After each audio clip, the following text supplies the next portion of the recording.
Hello guys, this is again Saipi Sanable and kakauwi ko lang actually from the summit na inatinan ko kasama sina Coach Edward and yung mga partners natin na mga leaders na sina Raymond Tabaque, Lloyd Coquilia, Mon Abordo, and also na-meet din namin na-meet ko din actually, first time kong na-meet si Manny Viloria. Okay? So, yung event kanina is yung the 11th Philippine Blogging Summit, iBlog. Okay, ito siya. So, actually, this is my first time to attend this. Kaya namangha talaga ako. Even though sa second day na ako naka-attend, sayang kahapon di ako naka-attend. But still, it's worth it. Alam ko na kahit sa second day na ako naka-attend, ang dami ko na take home. So, hindi man ako nanalo sa raffle na t-shirt. But it's okay, it's fine. Kasi alam ko na yung na-take home ko na learning is sobra-sobra pa dun sa price na dapat na panalunan. Sabi nga, di ba na walang kapalit yung knowledge or walang kapalit yung learning na makukuha mo sa isang bagay. Alright? So, kanina, ang dami-dami natutunan kasi tinuro kanina yung the power of blogging, tapos yung blogger ethics and responsibilities, yung mga cyber harassment, mga ganung type. Tapos may nakilala din kami mga food bloggers, tapos mga advocacy bloggers. Ang dami-dami kang mamimit doon ng mga bloggers sa Philippines. Di mo akalain na ganun na pala yung kadami. Ganun na pala yung mga Pilipino ngayon na nag-i-engage talaga sila into blogging. Alright?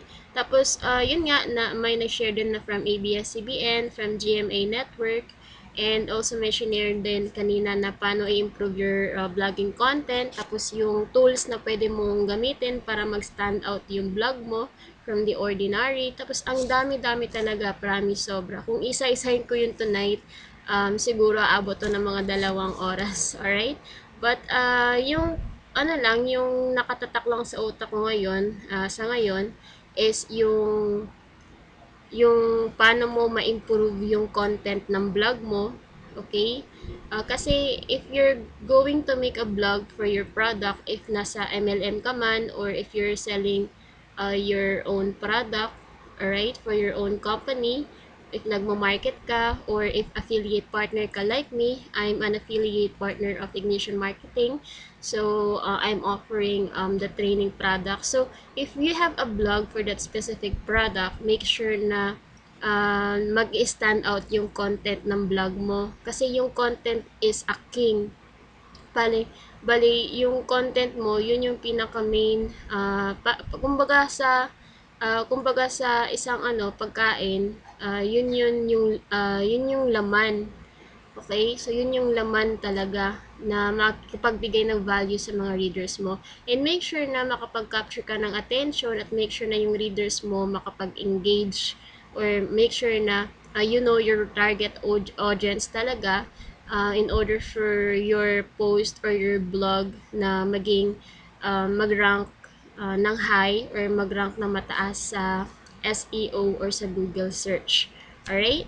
So, yun lang. Don't forget na your content is a king. So, make sure na you will research for the content that you have. Okay? Make sure na your content is reliable as well. Alright? And make sure na na ikaw talaga yung gumawa nun, na it's originally from you, hindi lang siya copy-paste. Alright? Kasi yung point doon is kahit na nagmamarket ka ng ibang product, so branding mo pa rin yun sa sarili mo. So it's your credibility. Alright? So yun lang guys yung i-share ko tonight. Thank you so much for watching this video. And again, my name is Saipi Sanable.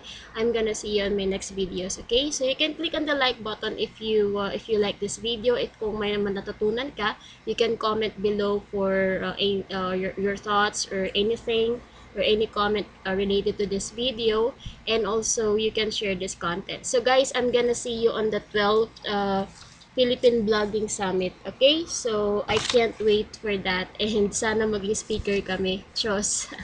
Well, we believe in that. Alright? So, thank you so much guys again. Have a great day. Bye for now.